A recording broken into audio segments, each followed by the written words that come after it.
നമസ്കാരം. മലയാളി വാർത്തയിലേക്ക് സ്വാഗതം. വെറും മണിക്കൂറുകൾ മാത്രം മതിയായി കേരള പോലീസിനെ കള്ളനെ പിടിക്കാൻ. പലപ്പോഴും ഇത്തരത്തിൽ അതിവേഗത്തിൽ കേസ് തെളിയിച്ചിട്ടുള്ളതാണ് നമ്മുടെ കേരള പോലീസ്. ഇപ്പോൾ വീണ്ടും ഒരു കേസാണ് വെറും 4 മണിക്കൂർ എടുത്തുകൊണ്ട് കള്ളനെ പിടികൂടിയിരിക്കുന്നത്. എയർഫോഴ്സിന്റെ സൺഗ്ലാസ് മോഷ്ടാവിനെയാണ് കേരള പോലീസ് ഇപ്പോൾ അതിവേഗം പിടികൂടിയത്.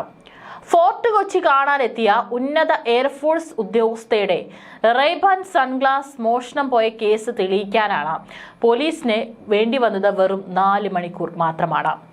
ഫോർട്ട് കൊച്ചിയിൽ നിന്ന് 62 കിലോമീറ്റർ അകലെ തൃശൂർ കൊടകരയിൽ ഓടിക്കൊണ്ടിരുന്ന വാനിൽ നിന്നാണ് തൊണ്ടി മുതൽ കിട്ടിയത്.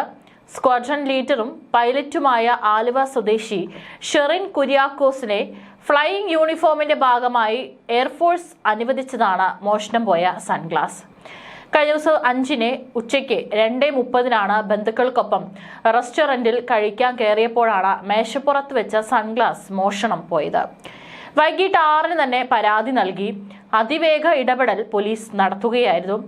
ആന്ധ്ര സ്വദേശിയായ ബിടെക് വിദ്യാർത്ഥിയായിരുന്നു പ്രതി. ഇയാളുടെ ഭാവിയെ കരുതി കേസെടുക്കരുതെന്നാണ് ഷെറിൻ ആവശ്യപ്പെട്ടത്. അങ്ങനെ അതൊരു കുസൃതി മോഷണമായി മാറി. അന്വേഷണത്തിനായി inspector MS Faisal, SI Anjana, senior CPOമാരായ KC മഹേഷ്, സബീർ ബഷീർ എന്നിവർ സജീവമായി. റെസ്റ്റോറന്റിൽ നിന്ന് ലഭിച്ചത് മോഷ്ടാവിന്റെ അവ്യക്തമായ CCTV ദൃശ്യം മാത്രമായിരുന്നു. ആ ദൃശ്യത്തിൽ നിന്നാണ് പ്രതിയിലേക്ക് പോലീസ് 4 മണിക്കൂർ കൊണ്ട് എത്തിയത്. വിനോദസഞ്ചാരികളുടെ സംഘത്തിനൊപ്പം എത്തിയ മോഷ്ടാവ് ശുചിമുറി ഉപയോഗിക്കാനാണ് റെസ്റ്റോറന്റിൽ കയറിയതെന്നും വ്യക്തമായി. വാനുകളെ ചുറ്റിപ്പറ്റിയായി പിന്നീടുള്ള അടുത്ത ഘട്ട അന്വേഷണം. റെസ്റ്റോറന്റിന് സമീപത്തെ CCTV ദൃശ്യങ്ങളിൽ നിന്നും ഒരു വാനിന്റെ രജിസ്ട്രേഷൻ നമ്പർ ലഭിച്ച പോലീസ് ഇതിന്റെ ഡ്രൈവറെ ബന്ധപ്പെട്ട് മോഷ്ടാവിന്റെ ദൃശ്യം കൈമാറുകയായിരുന്നു. യുവാവ് തന്റെ വാഹനത്തിലുണ്ടെന്നും കണ്ണട ഇയാളുടെ പക്കലുണ്ടെന്നും ഡ്രൈവർ പിന്നീട് വിവരം നൽകി. ഇതോടെ വാഹനം കൊടകര പോലീസ് സ്റ്റേഷനിൽ എത്തിച്ച് യുവാവിനെ പിടികൂടുകയായിരുന്നു.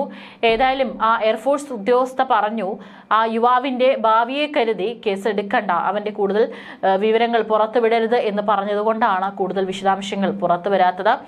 ഏതായാലും ഇവിടെ നമ്മുടെ കേരള പോലീസിന്റെ ഒരു കഴിവ് കൂടിയാണ് തെളിയിക്കപ്പെടുന്നത്. വെറും 4 മണിക്കൂർ കൊണ്ടാണ് വളരെ അവ്യക്തമായ CCTVയിൽ പതിഞ്ഞ ഈ ദൃശ്യത്തിൽ നിന്ന് പ്രതിയിലേക്ക് വെറും 4 മണിക്കൂർ കൊണ്ട് നമ്മുടെ പോലീസ് എത്തിയിരിക്കുന്നത്.